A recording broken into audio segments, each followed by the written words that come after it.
بسم اللہ الرحمن الرحیم۔ السلام علیکم اینڈ ویلکم ٹو سارم اسلامک ہسٹری چارم۔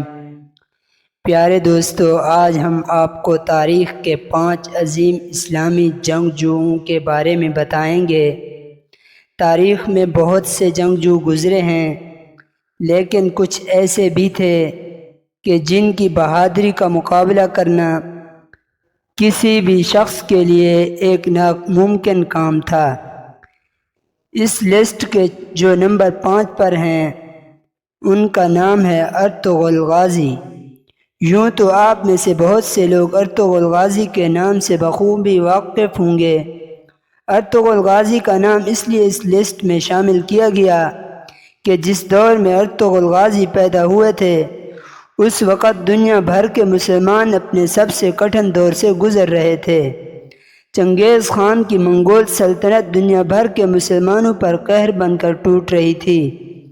وہ ارطغرل غازی ہی تھے کہ جن کی محنت کی بدولت ترک میں موجود چھوٹے چھوٹے قبائل منگولوں کے اس ظلم کے خلاف اٹھ کھڑے ہوئے، اور آگے چل کر ارطغرل غازی کے بیٹے عثمان نے انہی قبیلوں کی بدولت ایک عظیم سلطنت قائم کی، جس کو تاریخ میں سلطنت عثمانیہ کے نام سے جانا جاتا ہے، اور اس سلسلے میں آگے چل کر 600 سال تک مسلمانوں کی ہر ظلم سے حفاظت کی۔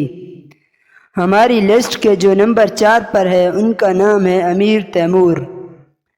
امیر تیمور 9 اپریل 1336 میں پاکستان میں پیدا ہوئے۔ اپنی بہترین کارکردگی اور صلاحیت کی بدولت انہوں نے ایک ایسی سلطنت قائم کی کہ جس کا ایک حصہ ہندوستان کے شہر دلی تو دوسرا دی گریٹ اٹامن امپائر سے جا ملتا تھا۔ امیر تیمور کے بارے میں کہا جاتا تھا کہ بڑے سے بڑا دشمن بنا لڑے ہی اس کے سامنے اپنی ہار کو تسلیم کر لیا کرتا تھا۔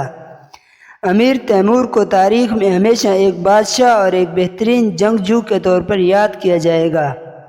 ہماری لسٹ کے جو نمبر 3 پر ہیں ان کا نام ہے صلاح الدین ایوبی۔ آپ کو بتاتے چلیں کہ صلاح الدین ایوبی سلطنت کے بادشاہ تھے، جو کہ 12ویں صدی کے ایک عظیم سلطنت تھی۔ صلاح الدین ایوبی ایسے بادشاہوں میں شمار ہوتے ہیں کہ جن کو ان کی بہادری کے ساتھ ساتھ دریا دلی کے لیے بھی یاد کیا جاتا ہے۔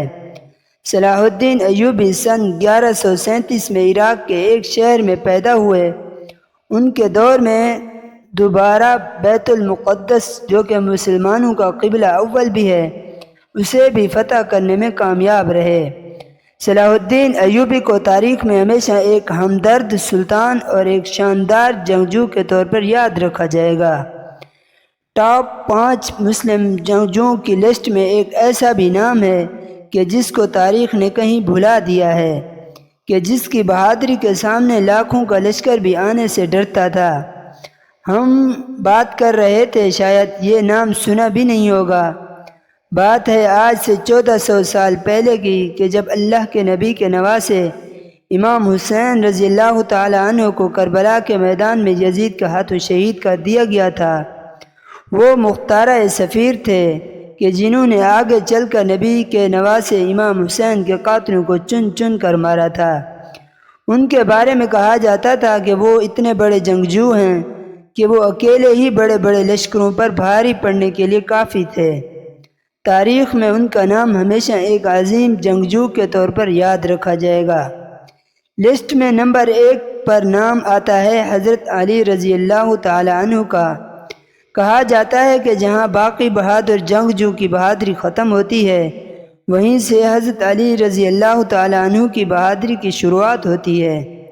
ان کے بارے میں کہا جاتا تھا کہ جب کبھی وہ میدان جنگ میں جاتے تو انہیں اس بات سے کوئی فرق نہیں پڑتا تھا کہ ان کے سامنے کتنا بڑا لشکر ہے۔ حضرت علی رضی اللہ تعالی عنہ اکیلے ہی لاکھوں کا مقابلہ کرتے تھے۔ اپنی پیدائش سے لے کر وفات تک حضرت علی رضی اللہ تعالی عنہ نے درجنوں جنگیں لڑیں اور وہ ہمیشہ کامیاب رہے۔ اس بات پہ کوئی شک نہیں کہ جب کبھی اسلامی تاریخ میں دنیا کے سب سے بڑے جنگجو کا ذکر آئے گا تو اس میں سے سب سے پہلا نام حضرت علی رضی اللہ تعالی عنہ کا ہوگا۔ ہماری طرف سے دی گئی انفارمیشن آپ کو کیسی لگی ہمیں کمنٹ سیکشن میں ضرور بتائیے گا۔ ایسی مزید ویڈیوز کو دیکھنے کے لیے ویڈیو کو لائک اور چینل کو سبسکرائب ضرور کیجیے گا۔ تب تک کے لیے اللہ حافظ۔